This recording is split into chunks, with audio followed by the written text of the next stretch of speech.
All right. So, Cayden, is it fair to say that you are, passionate or a fanatic of like cars in general? Yes, that's a Yeah. safe assumption. I'm definitely a car enthusiast. Okay. And around that, is it fair to say is your passion? And if it is, did you kind of create businesses, around that passion? Yep, definitely. That's what I'd recommend for pretty much anyone is if you're not working in a field that you're passionate about, then you're kind of working for the wrong reasons. So give us your origin story. How did you get into like, entrepreneurship and, fixing up cars and whatnot?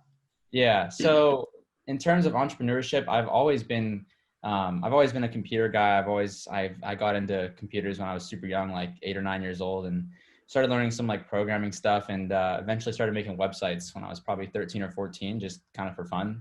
And I was born in 1999, so this is like 2011, 2012. I started just Mm-hmm. building websites for fun, and from there, I kind of got intrigued by the whole internet marketing space and people that made money online. And I was like, I know that I'm smart enough to figure out how to do this and how to make money in this space. And so I just kind of tried a bunch of different things, and I eventually really enjoyed doing paid advertising, and kind of decided to take that path and see where it would take me. And then a combination of being in the right place at the right time and meeting the right people and having the right skills has kind of led me to where I am now, and got me to the point that I'm at now, and where I can kind of fuse my passion for cars with my passion for computers and internet marketing and all that.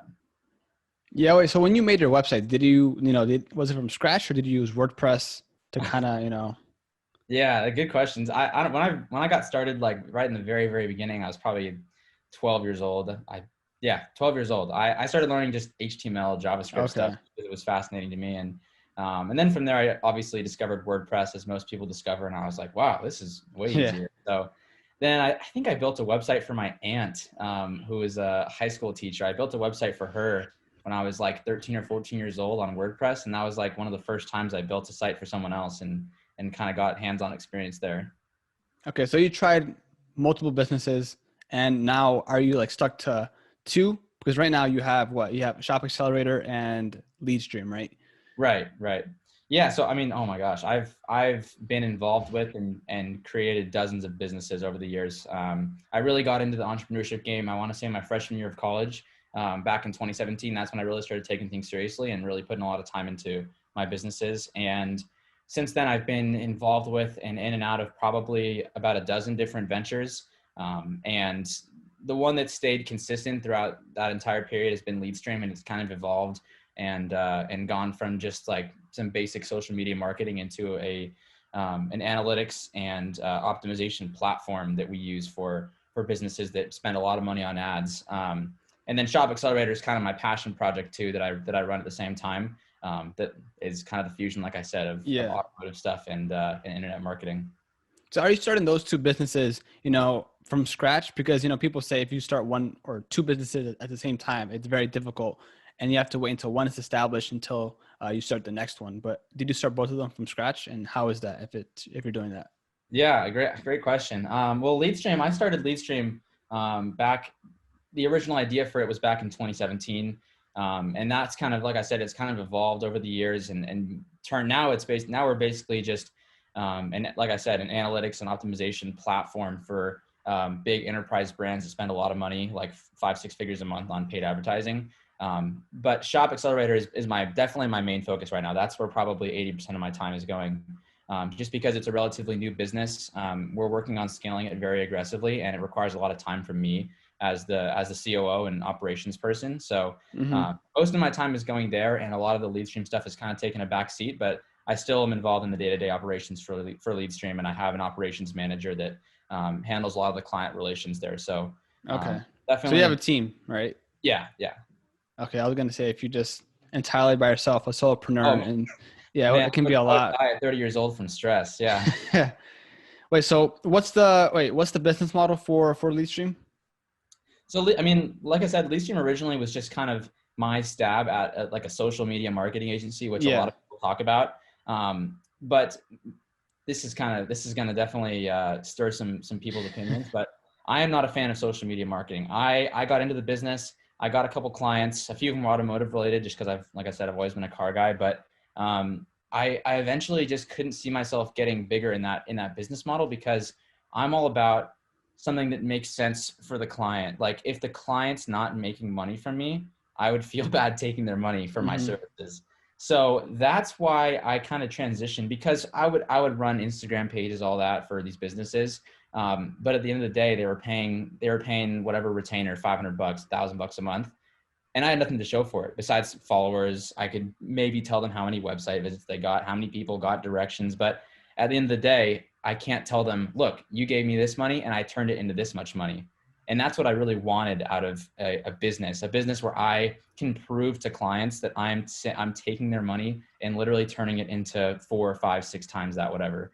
So that's when I really transitioned from social media marketing into an ads agency, and really starting to work with bigger clients that spend a lot of money on paid advertising, where we can actually track the sales and the revenue and the ROI that comes from our efforts. So now we're at a point where we work with companies that spend, like I said, 5, sometimes 4, but 4, 5, 6 figures a month on ads.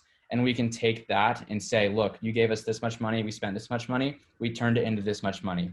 And I, as a business owner, I just feel a lot more sound running that kind of business, as opposed to not taking people's money, but charging a retainer and not being able to like prove my value from it, if you know what I mean. Yeah. So what type of ads are we talking about? Like Google ads, Facebook, all that fun Yeah, stuff? so it's 90% of it's Google and Facebook. We Okay. have moved a little bit into Twitter as well as Snapchat. We do a little bit of LinkedIn stuff, but Google and Facebook are definitely the bulk of it. And I think every business out there can benefit from some mix. Everyone's like, oh, should I do Google ads or Facebook ads? But I don't think it's an either or. I think every business can benefit from having a good mix of both. Okay. And what type of businesses do you really work with? Is it B2B, D2C? It's kind of all across the board. I have older clients that I've known for years that are smaller, like retail stuff. But I also work with some bigger B2B brands. We work with some fitness companies that do stuff internationally, mainly in the UK and US, and then a few automotive brands as well. Okay. Now that we're in Q4, everyone's trying to make trying to get some conversions here. What marketing trends do you see as of now, as of lately for Q4? Oh man. I think the biggest trend that I see is, I mean, the industry has changed so much in the past 6 to 8 months just because of coronavirus. Yeah. And the biggest trend is probably marketing wise.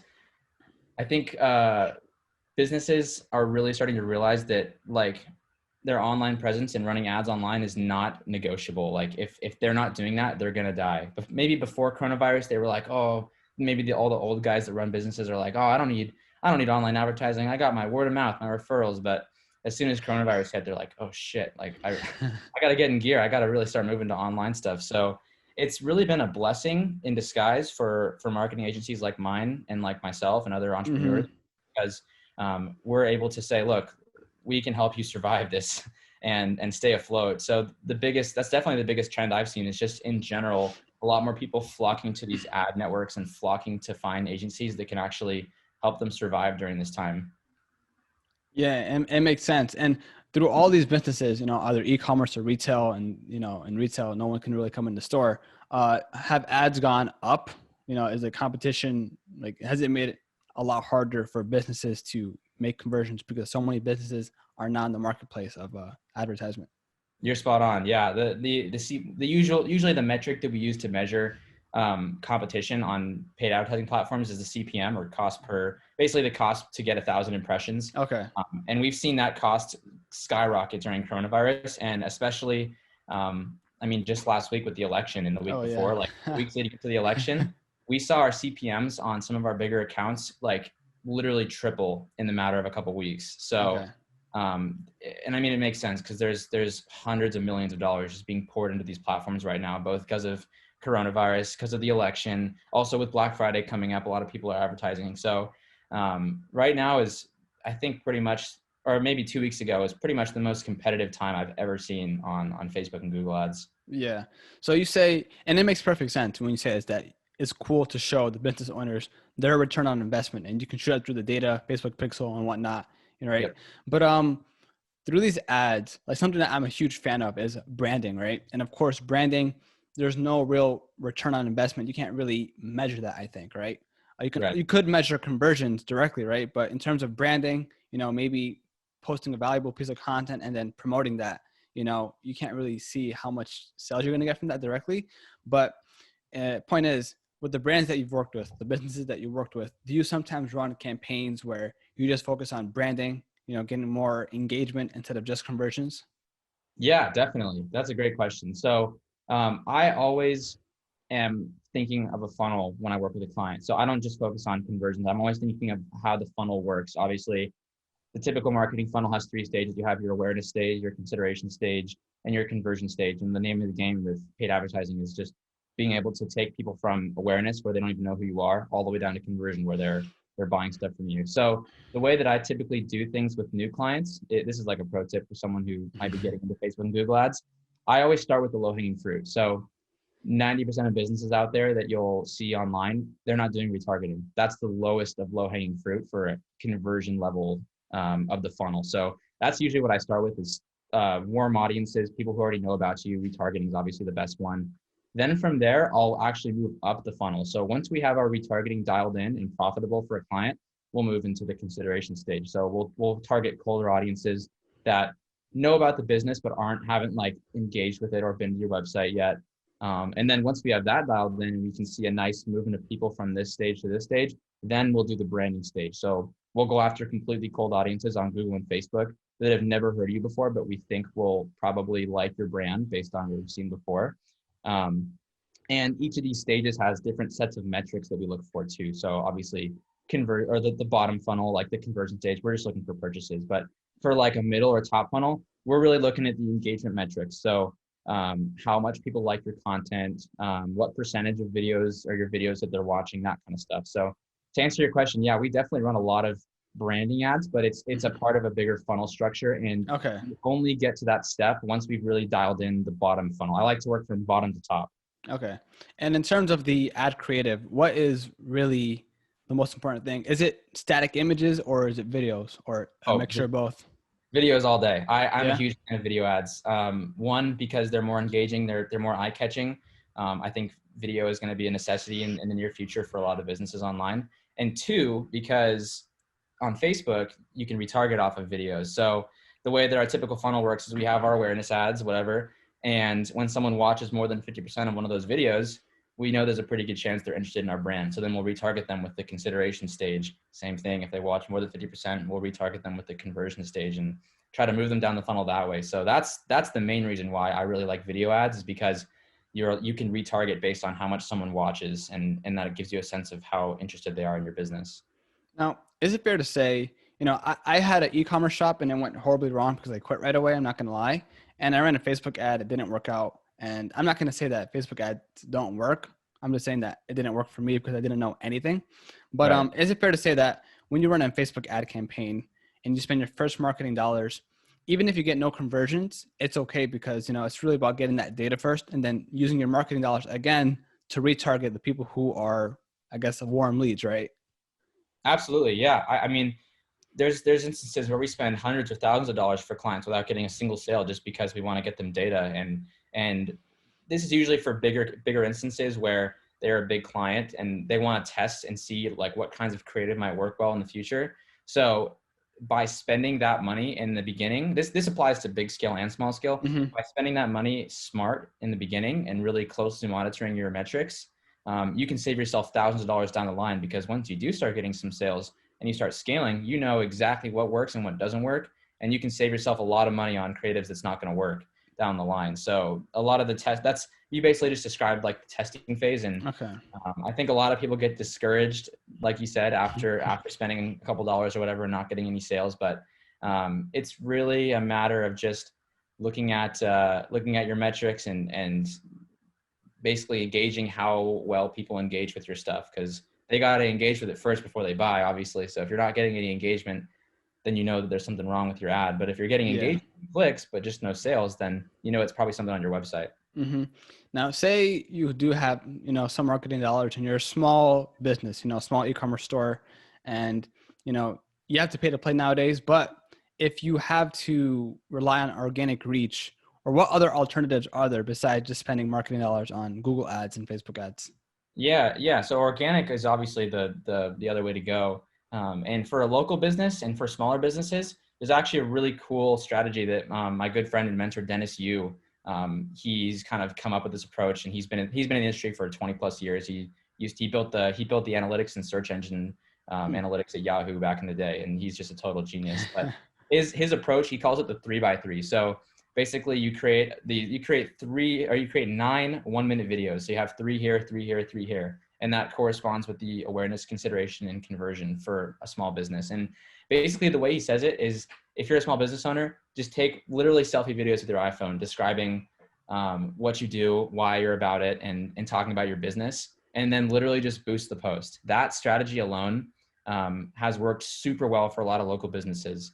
Now, I did mention boosting, which does take marketing dollars, but this also works organically as well. If you use the right hashtags and different ways of engaging with your local community with a strategy like that, where you're just literally filming 1-minute videos with your phone, that works a whole lot better than pretty much any other strategy I've seen. I think it's just something about like face-to-face and just talking about your business on camera, as opposed to like a super nice looking like video shot with a camera that looks like an ad. People aren't expecting like a selfie video when they see it, so they're going to stop and listen to it. Yeah, that makes perfect sense, because, I was speaking to a few marketers, and they're saying that the trend that they see now is that brands right now, businesses, the successful ones are built around a person, right? And people, the consumer psychology is, one person speaking to another, and not one person speaking to a logo. There's a face, Exactly. if there's a face around that brand, people can really resonate with him or her. There you And go. as a result, you get more business, right? Yep. So, 100%. That's how that works basically. Yeah. so you're saying create 9 videos and just boost all those? Yeah. I mean, the way we usually do it is, I don't actually do this myself because it's usually for a smaller client. I can just kind of instruct them what to do themselves. I tell them go out, and I'll usually give them kind of a framework to work with. I'll say, film 3 videos talking about why you do what you do, film 3 videos talking about what you do, and then film 3 videos talking about how you do it. Okay. So you have your why, your how, and your what, which lets you kind of attack from different angles. And a lot of, I don't know if you've seen the TED Talk Start With Why by Simon Sinek, but it basically says that people buy because of your purpose and because of why you do what you do. So if the first time they see you, you're talking about why and your purpose and what, like the purpose behind your business, basically, they're going to identify with that a whole lot more than just an ad saying, oh, we sell donuts or whatever. The best example that he gives in that TED Talk is Apple. He's like, Apple doesn't say they sell laptops. They say that they're about challenging the status quo, pushing the boundaries on things, and oh, they just happen to sell laptops too. And so people identify with that why, and that's what allows them to get so much business and so much virality from their content. So the same thing applies to a small business as it applies to Apple. You start filming 1-minute videos talking about why you do what you do and your business and your purpose. People are going to identify with that right off the bat. And then from there, if they've watched through those videos, you retarget them with the what videos and the how videos. That's kind of the strategy that happens with the 3x3 and the 9 videos, if that makes sense. No, it does. And I think what you said about Apple, just adding on to that, you can get very stuck with the metrics in terms of performance, right? Of course, when I think it was the iPod, when it came out, it was much better than its competitors. And you can literally look at the spec sheet and look at all these numbers and say, or can see why it's better than everyone else. But they said, it's 1,000 songs in your pocket. If you kind of change your perspective and shift that message, really, then it can really resonate with the consumer, resulting in more sales, right? So I think, as anyone listening, it's like, don't be so egocentric about what your product is, but really about what the community and the why. And I think a lot of entrepreneurs don't really know why they're creating a business. Is more, maybe of a more monetary value, but if they have the reason why, they can really create a community. And I can see why branding right now is huge, because everyone is still kind of scared because of COVID. Yep. And, someone told me that the brands or the businesses that don't have a brand around it have been dying out. The ones with strong brands, the strong community, are the ones that survived. So you can definitely see that trend going on. And that goes back to what you said about kind of having a figurehead for your business. People identify with figureheads that, and I mean, in this time, figureheads that instill hope and instill peace as the world kind of collapses around us. So that's even more of a reason to have strong branding and a strong purpose, and especially a figurehead that backs that up. Mm-hmm. Wait, so you as an entrepreneur, what do you say, just if you were to make a list of what an entrepreneur needs to know, you can say branding, marketing, sales, all that type of fun stuff. For you, what are some things that you're really good at? Is it marketing, advertisement? What is it exactly that makes you an entrepreneur? I'd say my best trait as an entrepreneur is probably my ability to, I don't want to like be egotistical here, but I think my ability to systemize things is Okay. really my best trait. So I can look at, and it's been extremely helpful for the agencies and businesses that I've been Mm-hmm. involved with. I can look at the way that we run things and how things are done manually and say, oh, I know a way that we can automate that, or oh, I know a way that we can systemize that and apply it to 10 of our other clients that might benefit them. And on you have that level, and then on top of that level, I can look at these processes that are already in place and say, I know ways that we can tweak these processes to save us more time, or I know ways that we can change the way that these are automated to make it get done faster. So I'm really all about streamlining. So if I can save myself time by automating something, I'll do it. If I can save myself time by delegating something to someone on our team in a standardized way with some kind of documentation or an SOP, a standard operating procedure, then of course I'm going to do it. So I think No, that's the strongest trait. that's a really good trait. And that's something that I really struggled with in the beginning because, before, of course, with these podcasts, I make clips and whatnot. And I'm only by myself, by the way, right? And before, I used to post everything one by one by one, and I realized that this Oh is man. taking forever. Instead, I found this tool called Creator, the Facebook Creator Creator Studio. Studio. Yeah, Yeah. Yeah. and I realized, oh damn, like I don't need to pay money for Later.com or Hootsuite. Yep. Those platforms where you can schedule your content. This was already free. I can use it for Facebook and Instagram. And just if you dedicate a couple hours in a day, you can schedule your whole content for the whole week. And I think if you find tools that really streamline your processes, you're going to be a lot more efficient. And the way I look at it is, if you look at your business as kind of like a manufacturing plant, the more efficient your manufacturer is, your supplier is, if that makes sense, the more efficient and more time you're going to have in your hands. So you got to Mm-hmm. find these tools to really make things more efficient. I think it was Toyota. The reason why they were such a good company was because their manufacturing processes. And I think Yep. there's a book I've never read about. I'm really interested in reading it because I feel if anyone can read it and use those fundamental principles of manufacturing into their business, then they can make their business a lot more productive. And I think that's so essential nowadays because you can just waste time uh, essentially doing nothing. But if you can just make things go faster, and speed is game nowadays.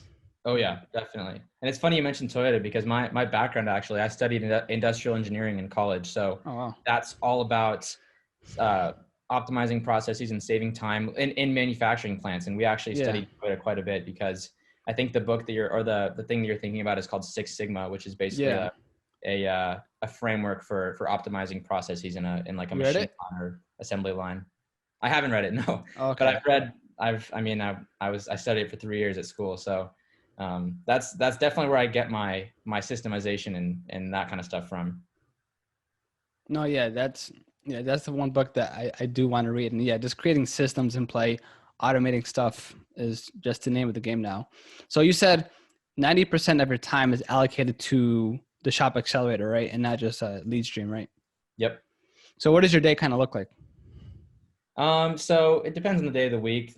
Today, my morning started out, I had a couple sync up calls with people on our team. So I usually have one call a week, just a weekly sync up call with everyone on our team that's on the operations side. Mm-hmm. So I had 3 calls this morning with people on our team where we basically were going through the current client work that we have to do, what our priorities are for the week, and then outside of the client work, any kind of miscellaneous operations stuff that I need help with or that I need them to do.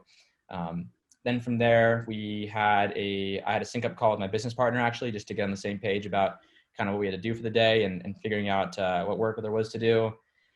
Then I spent a couple hours in a few different Google Ads accounts. Right now, I'm working on taking the workload off myself for Google Ads and delegating it to a new media buyer we actually just hired.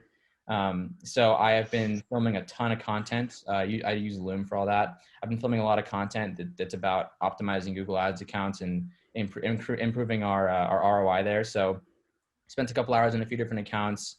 What did I do after that? Then I went to Starbucks, and then after that, I worked on a few LeadStream things actually this afternoon. I've got a couple deadlines coming up for websites, and had to work in a few different Facebook ad accounts. We've been having a lot of issues lately with Facebook disabling ad accounts. I heard about that. For the election. So Yeah. I've gotten at least a dozen ad accounts banned in the last month. So I was on the chat support with Facebook for a while, and then I had to call a couple clients and get new payment methods because they were getting declined. So yeah, today was a little hectic, definitely. Yeah, I hate those days where you want to be productive, but then you get setbacks and whatnot. And I guess that's the dirt of, business and whatnot. So Exactly. in terms of the accelerator, Shop Accelerator, so I remember I had an internship and I had, two mechanical engineers, and I actually know like almost nothing about cars, but, listening to their conversations was pretty cool because I had this one friend, he was a mechanical engineer and he had a really beat up car, and he would just fix it up, and he would talk about, adding turbo and whatnot. And his car was very, very low. Like, it was really weird, but it's cool, right? That was the only time I heard about what turbocharge really meant. Mm-hmm. So in your business, do you create custom parts for cars to go faster or to accelerate? Like, what is it? What's your business model for Shop Accelerator? Oh, so Shop Accelerator has nothing to do with actual cars themselves. We brand it as a done for you solution for automotive shop owners to get appointments and customers in the door. So okay. We have a package we sell to the shop owners where we handle everything all the way from the ads to the landing pages to we do automated follow-ups via SMS and email, and we actually close the leads and book appointments for them. And then we track the revenue from there and everything. So it's a completely done for you service. We have about 25 shops that are on it right now. And yeah, that's basically the business model there. Well, you said you use SMS. I feel like a lot of people it's kind of like an upcoming thing now, or it's already solidified using SMS. Talk about marketing trends. Yeah, that's actually a fantastic one. I've been hearing more and more recently about SMS marketing, and I like, just like general advertising online, I think SMS in the next year or two is going to be an absolute necessity for a lot of local businesses, because I mean, the hole in the market for Shop Accelerator that we really filled was you got two types of companies. You got marketing agencies that will get you leads, but then that's where it stops. You got this busy shop owner who's working 9 hours a day at his shop, and he's getting all these leads, but he doesn't have the time to follow up with them and to close them and to book them appointments and all that. And then you ultimately just lose out because you got all these leads that you're dropping. And then on the other side, you have software companies that do a fantastic job of automating the follow-ups and getting you reviews from your customers and sending appointment reminders and all that. But that's only as good as the leads that you put into it. So we really saw a hole in the market where we want to be a fusion between a marketing agency and a software company. Or we say we're a marketing agency, but we have a software powering our company kind of as our backbone that allows us to get the leads, take them from a lead all the way to a customer, send appointment reminders to them so they make sure they come in, sending review requests to get reviews for the client's business, and then just full end-to-end service. Yeah, something that I believed maybe about a year ago that was going to be really, really big were chatbots, and of course, like, if you're on an e-commerce shop, you can't be there all the time. So for example, say you have a potential customer, and yes, they can go around the website and check out the about page, but if they have specific questions, they have this chat bot in the bottom right corner, and they can ask, or they can't ask any question, but they'll have a list of questions, and it would be, a branch of menus that they can go along. And the point is, as they go along this menu, they have answers or questions that they have, and they'll be answered by the chat bot. But with this SMS thing, I feel like that has taken over, and chat bots haven't really realized to its full potential. Yeah, I agree to an extent. I think that chatbots are kind of getting pushed out of the market by SMS automation platforms, and also a lot of it's from Facebook themselves. They're trying to move into that space and automate a lot of the chatbot stuff there, and take market share away from like ManyChat, which is probably the biggest one that I can think of. But I mean, if you say chatbots as in like an automated message from a customer to you, that's definitely something huge that's basically the core of our business. Because when a customer when a lead comes in, we have a whole chat flow through SMS that goes to them that basically qualifies them as a lead and then ultimately books the appointment basically on autopilot. Okay. And in your service, do you focus on one niche or do you have this any sort of business? So This, it's all automotive shops, but we have okay. kind of sub verticals within there. We work with a lot of wrap shops that do vehicle wraps. We work with a lot of tint shops. We actually had 2 new clients come in this week that are both tint shops. We work with a lot of collision repair shops, and I think a lot also of just general repair shops that just do kind of general maintenance stuff. So each of those sub verticals has kind of a different strategy and approach for it. Okay. And in some of these businesses, sometimes these small business owners, they don't produce any content on their social media. Do you, by some chance, kind of push them a little to like produce more content of some sort? That's a good question. We've definitely had instances where we come in and they have absolutely zero online presence. So they don't have a Facebook page. They don't have a Facebook page, no Instagram page. And there's other instances where we'll come in and they'll already have a Facebook and Instagram page and they'll be posting every single day.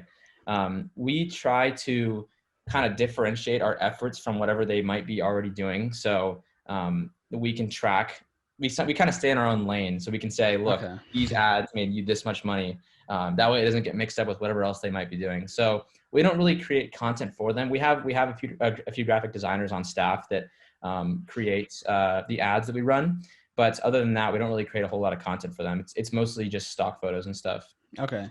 And right now, are you working with local shops or is it nationwide? So we have a few nationwide auto brands that work with my other agency, but for Shop Accelerator, it's strictly small automotive businesses that are like local shops that work in probably a 20 or 30 mile radius. Okay. Wait, so let's talk more about your flow. I'm so kind of confused. So what tool do you use exactly and how does it all start? Like what does the block diagram kind of look like? I think you mentioned it briefly, but like more specifically, how does the block diagram kind of look like? If For you were to the SMS stuff. Yeah. Yeah, so I'm not gonna. We use a proprietary white labeled software. I'm not gonna give No, away the yeah. name of it, but basically the way it works is we'll have a lead come in from one of our ads. Then from there we send them a text because we'll get their phone number in the ad, and we'll say, hey, we saw you checked out this. I don't know. We checked out this 20% off for oil change offer. When do you want to come in? This offer expires in 7 days and is only valid this week. Some kind of scarcity like that. Mm-hmm. Then they'll respond and either say like, how much would it be for my car? Or sometimes they'll just be like, oh, I want to come in at Wednesday at 7. And the software we use actually is able to pick up things from what they say. So if they say like they want to come in Wednesday at 7, it'll automatically send a text back that says, sounds good. We saved you a spot for this Wednesday at 7 p.m. We'll see you then. Then from there, it puts them into a flow for reminders. So it'll send them reminders a day before, 2 hours before, and 1 hour before saying, hey, you have an appointment coming up. Here's our address in case you need it. Call me if you have any questions. And we design the flows to seem very human. So it's basically like it's coming from a real person. And if they ask questions too, we can always step in manually. We have account managers that kind of monitor the conversations. And if someone has a question, we'll step in manually and answer their question or give them a quote or whatever. But that's basically how it works. It's just we have a lot of different flows and campaigns set up to handle a lot of the potential Mm-hmm. objections and things that could come from a lead. No, I definitely feel that this is a powerful tool, and I Yeah. didn't really know much about it, but how do you kind of keep up with these things? Is there a podcast that you listen to, books, or after being in a game for such a long time, it kind of just comes to you, these new trends? Yeah. I mean, I used to be big into YouTube and watching a lot of YouTube content until I realized that 85-90% of the content on YouTube is complete BS and doesn't really have a lot of value behind it. Nowadays, I listen to a couple different podcasts, more so on the mindset side of things. Okay. But I actually discovered this tool from a friend of mine, and we started using it and testing it with a few automotive clients, and then it ended up working really well. So we built a whole business around it. And I didn't know you said you can white label or private label a software. Yep. Yeah, that's what we've done. So Damn. the software it allows you to do a whole bunch of things for a whole bunch of industries. We've white labeled it with our branding, and we've built out a lot of proprietary campaigns and flows that are super advanced and are kind of proprietary to us. That's great. Nowadays, you can white label anything. It's Pretty crazy, much. right? Pretty much. Yeah. Even Yeah. software. Cool. I thought it was just products. Now it's just like actual softwares now. Yeah, no, you go to our website, we give client logins to all of our clients so they Okay. can go in and see the conversations and see the leads and stuff. And I mean, you wouldn't even be able to tell. It has all of our branding and stuff. It's an amazing tool. Mm-hmm. So do you kind of look at your competition and see that maybe you guys are the only ones doing this and that's why you have a bigger market share compared to the others? So that's something that I've actually thought a lot about recently, because there are a few other people in this industry doing specifically this, but I'm not worried at all because a couple of things. First of all, my business partner and I, and every single person that we've hired is an automotive enthusiast to our core. So we all drive cool cars. We all know the car lingo. We can talk to these shop owners on that level, Mm-hmm. which already sets us way above any kind of generic bullshit marketing agency that's going to come along and say, "Oh, we can do PPC for you." We can talk to them on the car level, and that just gives us a whole nother leg up. The other reason why I'm not scared is because we are diehards about making our clients happy. We'll go to very extreme lengths to get the clients the results and the ROI that they pay for. And I haven't really seen a whole lot of agencies that do that. Like, well, it's kind of ridiculous, some of the things we've done for clients to make sure that they get an ROI. So the combination of those two, and also third of all, the relationships that we have as a result of our attention to clients, the relationships we develop are very friendly and like we're friends with all of our clients. So Mm-hmm. it gives us a leg up, and that's why I'm not worried about any kind of competition. What's your overarching goal of your business? Do you want to be known nationwide or kind of first take over California and then eventually go to the national level? What's your overall ambition here? Yeah, so I mean, we're already nationwide. We work with shops in I haven't checked recently, but I think 13 or 14 states. Mm-hmm. All the way. We have a few clients in Florida. We have some in South Carolina and the East Coast. We got a few in Texas, one in Missouri. Um, we've got a bunch in California and Arizona as well. But I mean, with Shop Accelerator, the goal is probably ultimately to get acquired by a bigger company or by another bigger marketing agency down the line. Mm-hmm. But I mean, our goal right now is really to disrupt the industry because in the automotive marketing space, there's a lot of outdated companies that still do like programmatic advertising or like flyers and stuff. Like, dude, get out of like 2010. No one does flyers anymore. Like, that's not the way to go. You might be able to get an ROI from it, but like we're on the cutting edge of what technology allows you to do in terms of marketing. And we're right at the forefront of all the trends. And if a new tool comes up and a new way to reach customers comes up, you can sure as hell bet we're going to use it for our business and beat out our competition because of it. So our goal right now is really to disrupt the industry because, like I said, there's a whole bunch of like really outdated marketing agencies run by a bunch of old dudes that don't really know the newest trends. So when we come in and we can get shops a measurable ROI, they're like, wow, this is badass. So, I mean, our goal is to take over the industry, the automotive marketing Yeah. industry. And it makes sense because I feel like you said, corporations or older businesses run by older guys, they take a while for to see the marketing trends. For Oh yeah. example, going on TikTok, right? Yep. Whereas like younger entrepreneurs, once they see something, they're on it right away, and then it kind of takes time for these larger corporations to take note of, right? Mm-hmm. So, and of course, and you're probably like the youngest kind of service or youngest team to do this kind of service, right? Yeah, well, definitely one of the youngest, but we try to act older than we are, so to say. Now, of course, I think nowadays you got to take everyone seriously. Oh yeah. I mean, age doesn't matter if you have the knowledge. And we're living in an information age. If you know something that others don't, and it could be worth paying for it, then you're going to take you seriously at the end of the day. Yeah, I mean, as soon as they see the results we've gotten other people and testimonials, they take us seriously right then and there. There's Mm-hmm. been a few. It's actually funny. We were running ads originally, and we had a couple guys that were skeptical and commented, and we literally had other clients, other business owners that are clients of ours, respond to their comments on our ads and say like, "These guys are the real deal. I'm so and so shop owner. Like, my shop has been revolutionized from these guys. Like, Mm-hmm. don't be skeptical." So we have very high client affinity, so to say, and that they'll go to bat for us to show people how great we are. Mm-hmm. So I totally respect the exit strategy here. Of course, some entrepreneurs, they want to work on their craft forever, under one business forever. But in this case, you were looking for an exit strategy, right? Yes. Yeah. Okay. That's the goal down the line, like the 5 to 10 year Mm-hmm. vision. Okay. Yeah. You like to kind of like try new things out, not stick to one specific business, a certain Yeah. entrepreneur basically, right? Yeah, exactly. Life life begins at the end of your comfort zone, and I never want to get too comfortable, whether it's in the business I'm in or whether it's like with my day-to-day stuff. I always like to go outside my comfort zone. So um, yeah, down the line, once things kind of slow down, whenever that happens, it could be 5 years, could be 10 years, could be 20, I don't know. Mm-hmm. I definitely have other ventures and ideas that I want to pursue. LeadStream, like I said, is taking kind of a backseat for the next foreseeable future. But that's a long-term goal that I want to pursue down the line, is Yeah. to really become the leader in the optimization side of things for Facebook and Google ads. Mm-hmm. So you said, yeah, you started multiple businesses, but when you start something new, do you try to bring along your friends and family as quick as possible? Because if you have more numbers in your business, maybe you can be more productive instead of just working by yourself. I mean, it's such a technical space. I don't know if I'd want to bring friends and family into it. No, just in general. I'm not saying you're right now, but I'm saying like if you're to start a new business per se, do you, try to hire friends and family first, or people who are more technical in what they know, maybe hiring a VA or Yeah, freelancer?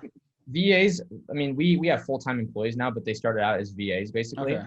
I'm a big fan of looking for soft skills. So rather than looking for someone who says, oh, I'm the expert in whatever, I can do this and this for you on like Upwork or whatever, I look for people who talk about how motivated they are and how like loyal they want to be, and how they want to find someone to work with long term. It's funny because a lot of our team that I've hired have been people with very little experience actually in their field, because I don't know if I already mentioned it. I document basically everything that I do. I have hundreds of Loom videos talking about setting up Google Ads accounts, setting up Facebook, whatever, different processes we have in place. So I'm perfectly fine hiring someone that has very little experience in what they do if they have the commitment and loyalty and the drive to become better at it, because then they're just a blank slate and I can train them up in whatever I want, and basically establish that relationship with them. And then Mm-hmm. I'm happy because they do amazing work. They're happy because they have the opportunity to learn and become better, and everyone's kind of happy. Now, when you hire, like, say these guys that don't have any technical background, but they have good soft skills, do you pay them an actual salary, or is it a retainer, a contract? Because if he or she is not motivated, say 2-3 months down the line, it'll be kind of not bad. But if you give them equity in the business and they leave after a couple of months, it can be a Yeah, tricky situation. But if you just give them a contract or a retainer, then it'll be more easy for exactly. Yeah. So we always start out with an hourly rate just because it's the easiest to okay. do. But we try to move all the people we work with to some kind of retainer, or even a performance-based model where they're actually, I've done this with one person so far, where they actually earn a percentage of the revenue that their ads generate from our Okay. clients' businesses. So a rev share basically. Obviously there's caps and stuff, so there's not like unlimited earning potential, but it definitely incentivizes performance and growth, because that's how I am. I'm, Mm-hmm. like I said at the very beginning, if I can't prove the ROI I'm getting the client, like I don't want anything to do with it. Yeah. Um, so yeah. Do you have any other, golden nuggets about automating things? And it can be for literally producing content online down to the Facebook ads. Do you have any other things that might be very bread and butter for you, very generic for you, but for others it can be, a game changer? Yeah. I mean, video is king. If you can create compelling video, you can turn one 5-minute video into 100 pieces of content. I'm sure you, as a podcast person, you know this. If you create a video about whatever, you can take it, you can turn it into 1-minute snippets to put on your Instagram and Facebook. You can transcribe it and make it into a blog post. You can transcribe it and get the audio from it and turn it into a podcast show. You can take, if it's a cool place, you can take photo snippets from it and use it as photo content. If you are good with what you do, and there's tools to do all this stuff too.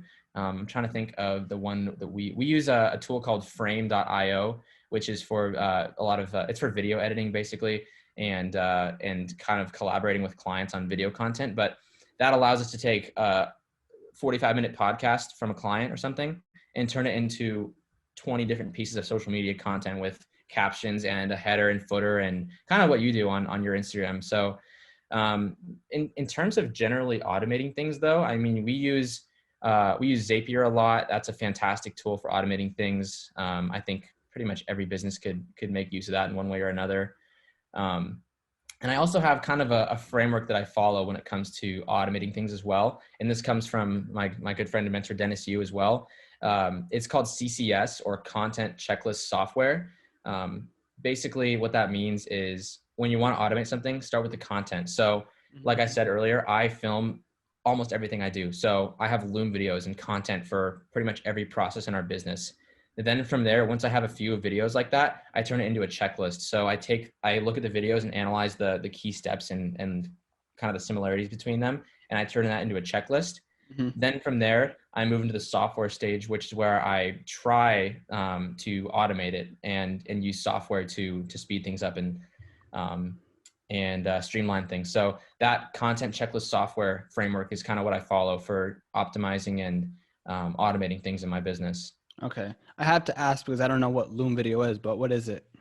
Oh, Loom. Oh man. I mean, if a lot of people will probably find value from Loom. It basically is a screen recorder that's like super streamlined and simple. So you literally just, like, I have it on my Mac. I have it's just a little thing in the, like the dock at the top. I literally just tap the button, click record, and boom, it's recording my screen, and it has a little preview of my face in the bottom corner too with the front camera. So, and then once you're done recording, you click stop, and it automatically takes the video and uploads it to your account on loom.com. So it's basically just a super simple, like if I'm going through an ads account, I'll just pop Loom on real quick and then do whatever I'm doing and kind of narrate it, and then click stop, and boom, I've taken an extra 5 seconds, and now I have a full video detailing what I did. Instead of having some like crazy software to set up and other cameras and stuff and getting all that figured out, it's super helpful. I gotta check that out then. Yeah. That's dope. So it's kind of a screen record your phone and you can narrate whatever you need. Well, I don't know if they have it for the phone, but yeah, no, desktop, it's super useful. Okay, yeah, I definitely gotta check that out. And one more thing that I want to ask is, when did you find your mentor? And yeah, how did you find it, and when did you find your mentor? So yeah, Dennis is a great guy. I'd recommend anyone who's interested in entrepreneurship, check him out. He's a total beast. But I actually got introduced to him through my business partner, actually. I've worked with him on a couple of projects. We've run ads for I've run ads for a lot of his clients, and he's helped me with a lot of things and within my own business. So he's a good guy. Do you recommend, for any entrepreneur starting out, that it's important that they kind of find a mentor or business coach, learn anything they can online by themselves, and then eventually, get a mentor, business coach, and, learn all the nuances, and so they can learn a lot quicker? Yes, 100%. I mean, I think a problem that a lot of people have is honestly trying to find a mentor too early. I'm a big fan of learning from experience. So everything that I do, like websites, ads wise, whatever, I taught myself how to do it from just experience and hands-on experience. The initial clients that I worked with, I had never run ads before. And I told them that I was like, I don't have a lot of experience here, but I want to give it a shot with you. And a lot of those clients that I got results for have actually become friends and kind of mentors. So I think that I don't think people should go explicitly look for mentors. I think that mentors and people that are kind of life coaches will fall into your life naturally at the right time. If you're doing things right, and if you're on the right path and bringing value to others, then you'll naturally attract people that can help you and provide that wisdom from having more years of experience. Yeah, I do believe that too. And yeah, finding mentors way too early. I think you need to know or understand your industry to some degree. And then once you have your mentor, you can ask more specific questions, because if you get a mentor right away and you don't know the fundamentals, then, you might be wasting time and money. Yep. So Cayden, I don't want to waste too much of your time here. So if people want to find you, hit you up, learn more about marketing, maybe, where can they find you? Yeah. So my Instagram is probably the best place. It's just Cayden Phipps, my first and last name. I'm going to be posting a lot more business related content there, since I honestly haven't taken the whole personal branding thing too seriously up until recently, just because I've been so focused on the business. But now I'm trying to establish the business and myself as figureheads in this industry. So I'll be posting a lot more business related and marketing related content there. So yeah, check me out on Instagram, my LinkedIn as well. I post a lot of content there. And if anyone has any questions, feel free to DM me or just shoot me an email. Cool. So I'll put that in the show notes. So if anyone's interested, they can hit you up on Instagram, maybe even LinkedIn. Yep. So Yeah, yeah. for sure. All right, Cayden. It was a pleasure, bro. I really do appreciate it. Yeah, no, thanks, Andreas. Really appreciate it, man. Thanks, bro.